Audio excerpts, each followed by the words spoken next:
Hello and good afternoon, and thank you for having us, for hosting us in this exciting collaboration. So today our talk will be about building the future of sports analytics together between PSV and ASML. These two seemingly different companies, we have an exciting collaboration to tell you about how we merge the world of high tech, which is ASML, with the challenges in football in specific. And we hope you enjoy the talk as much as we enjoyed the collaboration. And I hope you get you enthusiastic throughout this talk. So before we start about the content, it's my honor and my pleasure to introduce you to the hosts of today. So not the full team is here today, but Ruud, who is on the far left of your screen. He's the head of sports science and analytics at PSV. And he's also been our product owner, if you will, during this collaboration. So he's our main point of contact. He will be sharing the insights into the exciting world of football and the opportunities of analytics in football as well. And on the right, you see the ASML team who has been participating in this collaboration. Rob will not be here today. He may be listening in, hopefully. Maud, who's a full stack data scientist, data engineer in our innovation lab.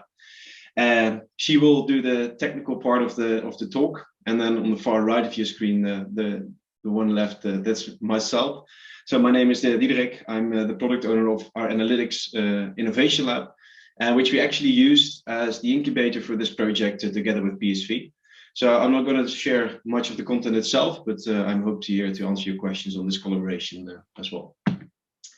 So as many of you know, ASML is actually part of this metropole region Brainport Eindhoven partnership.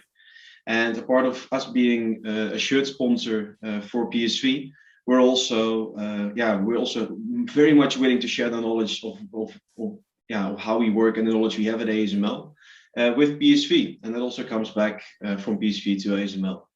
So we really started to extend the partnership just from sponsoring and also to actually collaboration. But where do you start, right? And we noticed in our talks with PSV that they have a specific vision or strategy or ambition on data science. Well, and I translated here because the original goals were in Dutch, freely translated, so I hope Ruud doesn't get angry with me. And it was actually 3 bullets. So develop data science products in the cloud, hot topic right now. Apply data science to solve complex puzzles in players' performance. How do we use these techniques to model player performance or improve player performance even? And apply the newest research, and this is especially a very hot topic, which Ruud will tell you more about in a minute, which is outside of PSV or outside of ASML, and is maybe even an open source community, is available, and how can you apply that to PSV? Well, obviously very large challenges, right? Especially cloud engineering and these topics, but how do you take these topics and apply them to PSV? Well, in comes our departments. So both Maud and myself are part of what we call the IT Competence Center Big Data Analytics. Actually, the number is not correct. We're now over 300 people, mainly focusing on provisioning data. So both our machine data, which obviously goes in the realm of terabytes of data generated per day per machine. And so we have a lot of colleagues focusing on the data engineering part. And specifically our competence, which is innovation, moving fast, collaboration across advanced analytics. We merged those two, and there we saw almost a match made in heaven, if I can call it this way, with the challenge of PSV and ASML's execution power and knowledge on executing these projects. So what did we do? I'm not going to talk you through the process. We actually built what we call a proof of value, where we used our innovation lab as the incubator. And obviously we've used, we started literally from a very rough idea, which Ruud will tell you, and build the result of what you're about to see in just 3 months. We will talk you through what we've built, how we've built it in the next probably 20 minutes, and then we will discuss what's next on the hopefully in this future and lengthy collaboration. So Ruud, I guess for you to share PSV's dream. Yes, thanks, Diederik. I will try to take over the screen, and then hopefully everybody can see it. I'm working from home, but I use my computer at work, so it's a little bit tricky, but I think everybody can see the screen now. Yeah. So yeah, I want to start the story from our side with an example of a game that we played a couple months back. This is probably for the people that watch football a game that they might remember. We drawed against ADO Den Haag a couple of weeks back, a game that ended in 2-2. But I think if we would have played this game a couple more times, then it would have looked a little bit differently. And looking at the let's say the standard stats that are available in the football analytics world or analysis world, it paints a pretty strange picture. So again, the game ended in 2-2. But if you look at the amount of shots, 5 from ADO on goal, or 5 from ADO in total, 35 from PSV. ADO shot on goal 2 times and they scored 2 times. Unfortunately, we shot 15 times and also ending up in 2 goals. We had 72% of ball possession, way more passes, way more corner kicks. So if you look at this from, I think from a neutral perspective, you would think, okay, this is probably a game that PSV wins, but in the end we didn't. So what's happening here and why is this happening? And I think part of the story here, and I think that's something we often forget in football, is that there also maybe a little bit of luck involved in a case like this. So this is actually a picture that we stole from a book from a couple of years back. And in this few studies, there was an estimation done on how much skill and luck is involved in specific games. And if you look at the scale completely on the left, you have a lottery or a roulette game, which are completely luck-based. And on the right side, you have chess, which is, I think completely or almost completely a skill-based game. And you see a couple different sports on that scale as well, with football being a little bit more to the right side. Maybe a question we can ask to the audience, if you can answer it quickly in the chat. Why do you think NFL, MLB, and NHL are more to the left compared to soccer, in this case, or football? If people have an idea, then please do a shout out in the chat. I'm trying if I can see the chat. So one hint maybe, I think the most important answer is already there, but it's, the more or higher scores is a very important thing in this case. But then again, if you look, for instance, at NFL or MLB, they actually make more points than football, but still they are more to the left. So for NBA, you're completely right. You score 100 points in an NBA game and you end up way more towards the skill side. So scoring more points will make a game more skill based. But I think the right answer is still not here. No, the main thing in here, I will tell you the secret, is the competition structure. So in MLB, NFL, and NHL, the ending standing in the league is decided by playoffs. So a playoff at the end of the season decides whether a team will be the champion. And of course, if you decide the champion over a single or a few games, there's more luck involved than compared to a season where you do that in a whole season table. So that's why football is a bit more to the right side. So if the players would be cut out of the other sports, football would be a pretty high luck-based sport. And it's estimated from these papers then in football, about 31% of the end score in the league table is based on luck. So what we try to do as a performance department or as a sports science and analytics department within PSV is trying to control the 69% that we really have influence on. So again, the ADO game, there might have been a bit of luck involved, but of course, if we would have completely influenced the 69% that we can, we hopefully win these games in the future. And that's what we are focusing on today. If you look at other initiatives worldwide, there's quite a bit of open source analytics things available right now. And I think one of the best examples are the Barca Innovation Hub, with a few very good people there, and also the guys that are doing some work at Liverpool. And what actually came out of mainly the Liverpool side was a model that was called pitch control. And this is actually a model that we were trying to implement, but we couldn't really figure it out. And that's why we asked help from ASML to really do this. I will start with showing a little demo shortly on what we ended up building. And then afterwards, Maud will take over from me to explain you the technical details of this. And I want to start with a little video to give you some context. And I will play it locally because it was not really working in the YouTube video. So hopefully everybody can see it now. Oh, it's already starting. I have to go back. I will play it a couple of times so you have some context. So this is from our game against Pek Zwolle from a while back. We ended up scoring via Mario Götze in the end. But take your time to see what's happening here, and I will play it another time for more context. So it starts out with the goalie having the ball, throwing it out to the side, and we immediately start pressuring, something that we would like to see from our players. This is really what we hope for in our playing style. We take over the attack, and then we get a little bit of help from a defender from Zwolle here. Mario takes over in the back, outplays the goalie, and he scores. So please keep this in mind, and then we will go to the end application that we build on this. And Maud will explain, like I said, afterwards, what really happened here from the beginning. So I will again go back to that first situation. So we have the goalie here with the yellow ball in his hands, and if we play this data stream, then you will see what is happening here. On the bottom, you see the amount of area that we control on the pitch, and why that's important. That we'll come back to that later.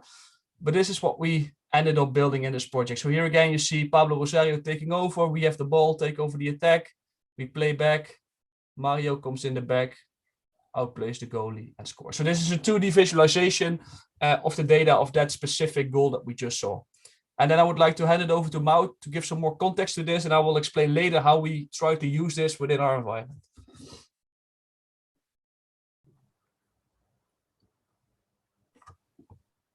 I think Maud is still muted. I see the screen now. But... Yeah, sorry, I was looking for my mute button. Hopefully you can all see my screen now. Yes, thank you, Maud. Yeah. So Ruud just showed you the end result, and now I will take you with how we actually started. So with every data project, the first thing we did is looking at the data. So what data do we have to deal with? Data is available to make and PSV has access to multiple data sources, and one of the data sources is event data. And event data is all about events that take place at the ball. You can think about an event as one player passing the ball to another player, but also an attacking action or an attempted goal are also called events. And this data is manually entered by people who are actually watching the game. So you can imagine that it's quite prone to human errors and can result in incorrect data or missing data. And this results in approximately 2,000 rows per match. And next to the event data, PSV has also access to tracking data. And tracking data is all about the exact X and Y location of all players and the ball in the field.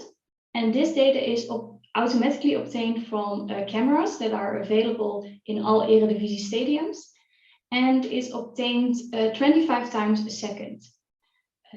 Because it's automatically obtained, of course, this data is more reliable than the event data, and it results in approximately 4 million rows per match. To be able to calculate pitch control, as Ruud just showed, we had to do some pre-preparation steps. You can think about some steps as in combining some tracking data files to transform files to clean files and combine them to one easy to handle data frame. But we also had to, for one of the use cases, we had to join the event data and the tracking data. So we had to join the data based on names, but also based on timestamps. And since one data set is obtained manually and the other one is obtained automatically, it was quite a challenge to match those data sources, but at the end we found a solution for that.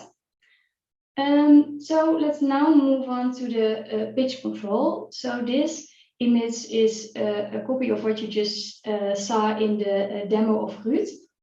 And pitch control is all about how well PSV is controlling the field. So you see some red area, which is PSV, and the opponent in blue. And yeah, you can see that the red area is controlled by PSV. And in some areas you see more blue, and that's of course controlled by the opponent. And I'll now explain you how we actually calculated this. And we made use of a script of a student of the TU of Eindhoven, which is actually based on a paper of Spearman. So we could reuse this script and also the steps taken in the script. Of course, we had to make it fit to our use case, but at least it is about next steps. So the first step, of course, what you have to do to calculate pitch control is initialize the home and away players. In this case, PSV is visualized in red and the opponent in blue and the ball in yellow. And then the second step is initializing player characteristics. And this is quite important. The first one, of course, is the position of the player, but also the velocity and the direction of the player are very important in calculating pitch control. Other characteristics of players are, for example, the reaction time and the maximum speed of a player. For this use case, we just have the same reaction time and maximum speed for every player, but in a more advanced next step, we could also initialize this for all individual players. Then there was also a time to intercept and the probability intercept of the ball. This is more technical and it's also explained in this paper of Spearman. And then the third step in calculating pitch control is breaking the pitch down into a grid. So in this case, we had 1600 boxes in one for the field. And then the step is to calculate for each box in this grid is calculating the pitch control. So if, for example, this box is colored red because player 2 will be the first and be the fastest at this box in time. So you can calculate the pitch control for every player. So if you have a look at, for example, the boxes around player 4, they are all colored blue because this player will reach this square the first or the fastest. But for example, just one box just after player 4 is colored red, but this is because player 3 already has direction to this box, and this is why it's red and it's more, for PSV is in charge. And of course, we can calculate this for the whole pitch, for every box in the grid, which results in this picture. So we have to calculate the pitch control for each box, which is like 1600 boxes in the grid, multiplied by 25 frames a second. So we had to do quite a lot of calculations to get an idea of one match. And of course, we could also aggregate this data and calculate the average pitch control per second or per match. So that's about pitch control. Ruud, maybe you can elaborate a bit on how this is useful for PSV and what were the next steps.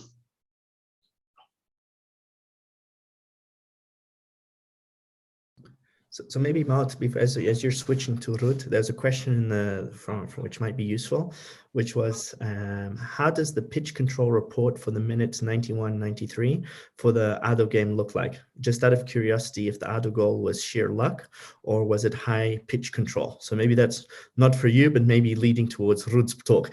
But happy if you want to share some comments here. Yeah, I think it's very nice visualized in the Tableau demo, but then we have to go back to the Tableau demo. There you can see that the players actually making more space and that the pitch control is also changing in colors. I'm not sure if you can show that, Ruud.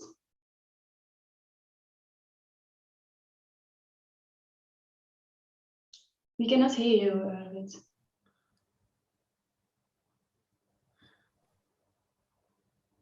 Now you can again, sorry. Yes. So from that specific game, I don't have the data available right now because the question was about this game that we just had the example of course, that extreme game. But I think the question really was, would it really change in those minutes? And I think around that minute of the goal, that would definitely be something interesting to look at, but we haven't done that yet.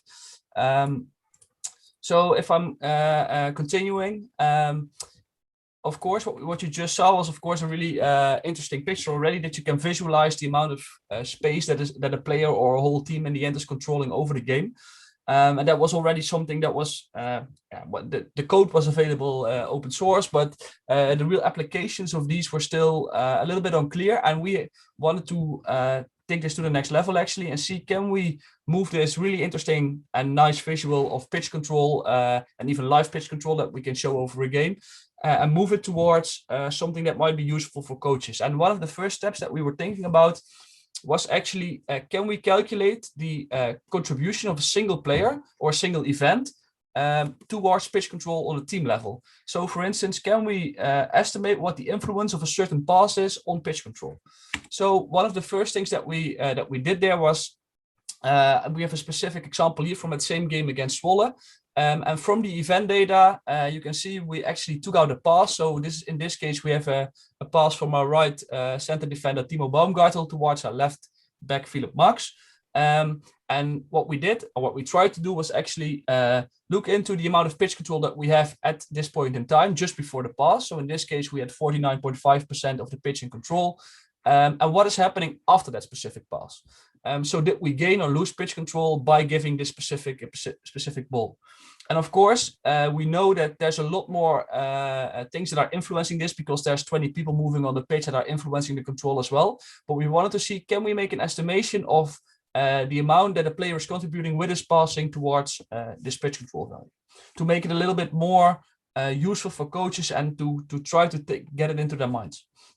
So again, keep this picture in mind, 55.5 versus 45.9 in this picture. Then we go to the next snapshot, which is just after the pass.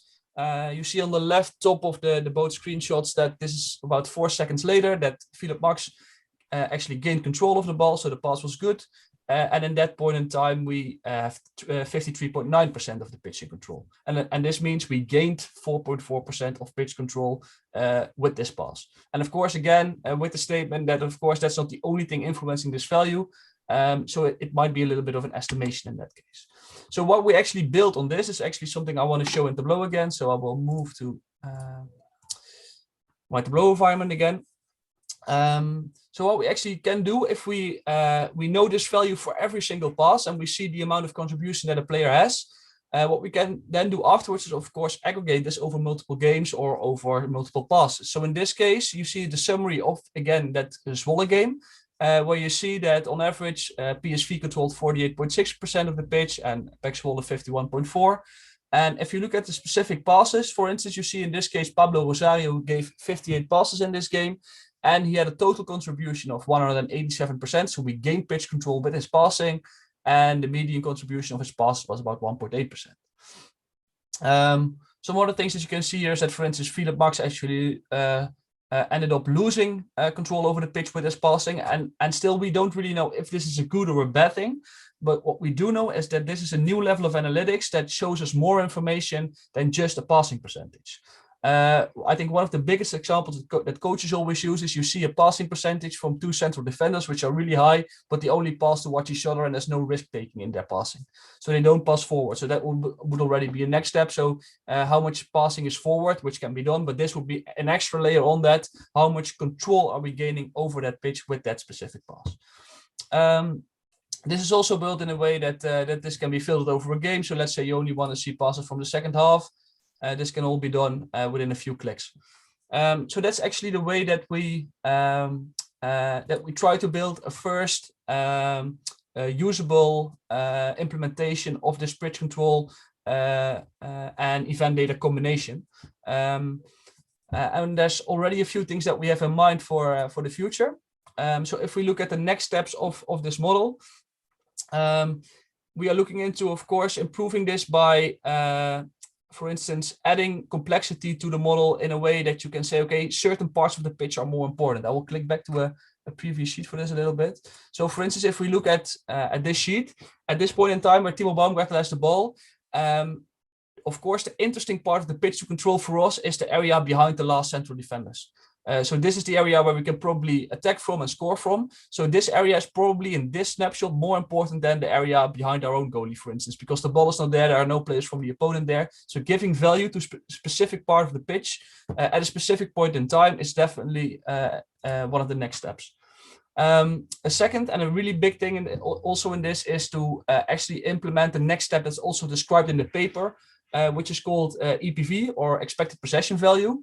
in which you actually elaborate more on this model with adding an expected goals model to it. So for the people that do know expected goals models, what you are actually going to do then is actually calculating the chance that this snapshot of the game is ending in a goal scoring opportunity for us. So how much is the chance that we score a goal from this specific situation? And if you can do that, then of course you have even more added value, because you then not only can deliver a new interesting stat, but you can really calculate the probability that we are going to end up scoring a goal, which is of course way more important than any other thing in football in the end. And as we went through this project, we already saw that actually doing this and being able to combine these different data streams in this way actually just ended up giving us way more questions than we started with in the beginning. So I think discovering other tactical possibilities of analysis is definitely open for the future now. And this project mainly stated for us that the way we are doing this currently is definitely the way to go, and it makes a lot of possibilities for us to analyze more in the future. And then from there, I want to hand it over to Diederik again, because he will show you a little bit more about the technical background of what we did in this project. So maybe as you're doing that transition, there's a couple of questions that came through during your talk. So it gives Diederik some time to switch over. So the question one was, how do you deal with pitch control versus skill? So pitch control is nice, but skills, the lead ball, do the work is maybe more important. And does this correlate in any way? Yeah, probably. Of course, as I said before, there's definitely some things that we are now not taking into account in the model. I think the easiest thing to understand is for instance, there is no contribution in taken into account for instance, maximal speed of a player or his maximal acceleration. So we estimate right now that all players are equally fast and equally explosive. So that's definitely something to improve on in the future. We already have some ideas on how to do that.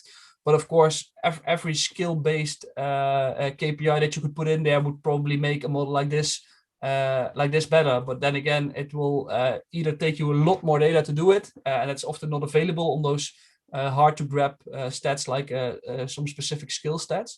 But yeah, definitely true that that's something that you would like to take into account if possible in the future. Right. So so there's another question that came through is someone noticed that the weighting of the goalkeeper. So how are the values around both keepers weighted, since this could have a big influence? So can you share a few words on that? Or I don't know. Let's see, the question that I think exactly the same as the other players. If I'm looking at Maud, maybe if she can elaborate on this, she has an idea, but I think it's the same for the goalies as for the other players. But then again, like I said, taking into account some physical characteristics would definitely be an improvement of the model. Yeah, for now they are indeed all the same, but it is also a good metric to compare goalkeepers with each other. We have all data of all matches in the Netherlands. So if you could calculate this number for all goalkeepers and all teams, so then it's good to compare a goalkeeper with a goalkeeper and not with another player in the field. Very good. I think maybe one more question, because I think that's a really important one to answer. I think that's a very smart question from, I think, Triantos is what I see. That these metrics are about scoring a goal, but what about if we want to control the game or freeze the tempo in the game? Can you measure what's happening then? I think one of the big things that we are currently also looking into, not specifically yet for this project, but also for some other stats, is something that we want to implement in all our analytics, is actually something that's called game state. So what happens if you're 2 goals up or 5 goals behind? That of course completely changes the way you play that game. So of course, let's say you're 3 goals up, 10 minutes more to play, you will probably do something completely else than if you're 1 goal behind, you're going to fully push to get the 1 point out of the game. So what we are actually doing right now in our databases is we're going to calculate, or we actually did it already, and we have calculated for every snapshot in the game, what is the game state at that point? Is it the game draw? Are we behind? Are we in front? Or are we multiple goals behind or in front?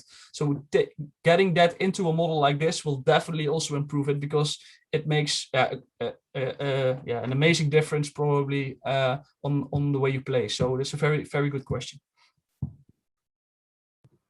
Very good. Thank you, Ruud. So Diederik, do you want to kind of continue for wrap it up for us? Yeah, of course. Let me take over the screen for the final couple of notes. Oh, excuse me. Can you guys see my screen? Yep. Yeah. Okay. All right. Yeah, just let me quickly wrap up the final few closing remarks. Obviously, most of the question will be regarding yeah, the model and the application to football itself. But one of the key things which we were able to do in the past couple of months was obviously these calculations are quite heavy, right? So we obviously needed to look towards either very expensive on-premise infrastructure or build a solution in the cloud. And I'm not going to go through all the details, but part of what we did was also show PSV what is possible if you take away the limitations of PSV currently mainly focused on BI environment, right? So there's actually three components in, yeah, where actually the models run and all the engine, where basically where the pipeline's been built. There's three components. So the storing, the compute, and the serving of the data model. And using, in this case, Azure, because we at ASML mainly invested into Azure. Also, some first experiments and some deployments already happening with GCP, but primarily Azure and GCP. We were able, I think it was even in a couple of days, or a couple of hours, to completely mimic PSV's BI environment. So deploying not just in SQL Server, so basically deploying that backup, but also MySQL Server and also ingesting their storage. So ingesting all their raw files into a storage account, all within, yeah, obviously within hours. So there's one point which was really, really helpful for us. The second part is the model. The notebook Maud just showed, it's a Jupyter notebook and it's written in Python. So in order to move fast and to learn fast, we needed a place where can we industrialize these models. Obviously, we're throwing a lot of computational power when we needed to go through to calculate pitch control across multiple matches. It made sense to look at Spark to do it. So instead of deploying our own Spark cluster, using Databricks, it actually took 1 or 2 hours to build it, or actually deploy the cluster, and to deploy the notebooks. So obviously, Maud experience in using PySpark, so she could use that API to translate the Python code into PySpark code to take benefit of the Spark power in there, so the parallelization power. That's when all the calculation happens. We write back the information to the storage account. We write back the data to the storage account. We used Parquet files to that. For that, obviously, compute is expensive, so you actually, yeah, I will get to that in a minute. And we store the files as Parquet. And then the final hurdle we need to take is PSV, the environment we just showed. We needed to get the results back to PSV as well. So you needed some SQL endpoint through ASML's firewall, and we used Synapse for that.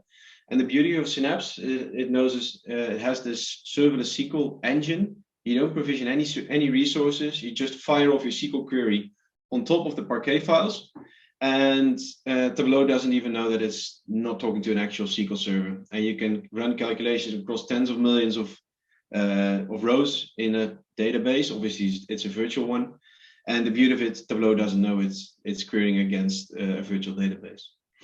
We use these components. If you have any questions about this, this is actually also the foundation of what we're going to industrialize.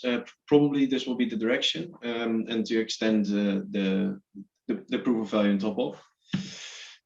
If you then look at what are the benefits to us, and this is actually, I really like this image. This is where you see the beauty of cloud, right? So compute is expensive and storage is cheap. So storing the files is almost for free. And this is where you can actually see the Databricks cluster spinning up. So we're basically paying for the compute of the virtual machines. And the smaller peak is of where we just tested the calculation of pitch control for one match. And the bigger peak, I think it was Maud running over a weekend, was running all the calculations for multiple matches. And this is really the beauty, right? So Databricks is expensive, and this is where you can really see the beauty of having this basically infinite scaling, these infinite scaling options. Obviously, it's heavy calculations. This is, I think, also one of the points Ruud and Maud talked about, improving these calculations, because it's a lot of calculations happening at the same time at 25 times a second. So improvements there really make the whole model of calculations faster, but we're now able to throw just raw compute at it. These notebooks I talked about already. So this really made it really fast to take the existing work and then model it into a notebook running on top of Databricks. And obviously, when you create your own little island in Azure, it's all in completely segregated. So it's there's a firewall around it, but it makes easy integration if you use components in the cloud. This is actually the final part we wanted to talk about. And yeah, I hope we got you inspired with what you can actually achieve with these two completely different companies.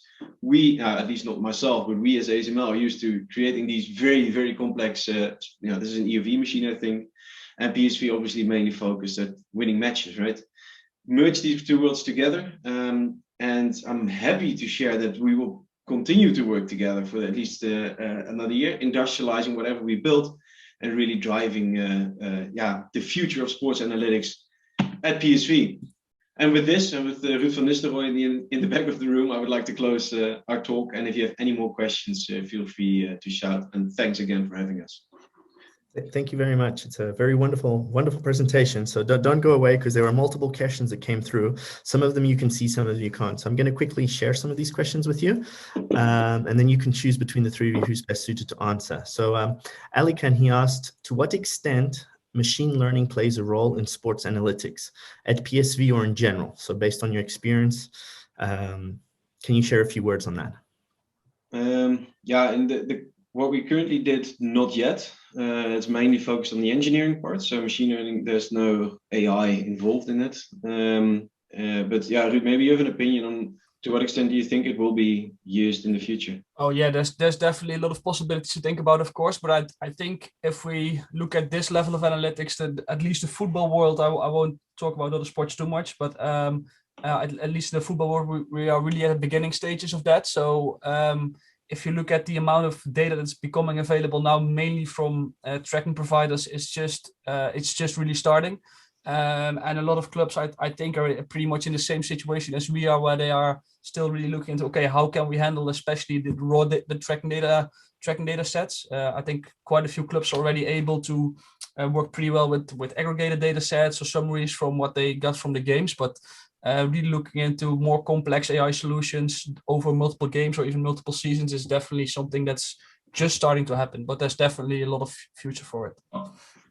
So there's another question from Shem, which kind of connects to what you just said, is usually there's a retrospective analysis after games. And the question is, what do you do with this pitch control? And the question really is got multiple fronts, and there's several questions around this. Is, does this lead to new tactics? Do you analyze this for your competitors? Does that change the way the coach behaves? Does that change anything from the players? And maybe even another one that came through is, will this play a role in your purchasing patterns of new players and how much you can put a price on a player? So lots of questions. So maybe a very good question. I think we can talk about this for a couple hours if we want to, but I think looking into what we are doing right now, for us, this is really still about understanding the game better. So I think the ADO game is a perfect example where you see that the stats that we have available, like let's say the classic stats, are not painting the whole picture. So learning about what football really intends, and I think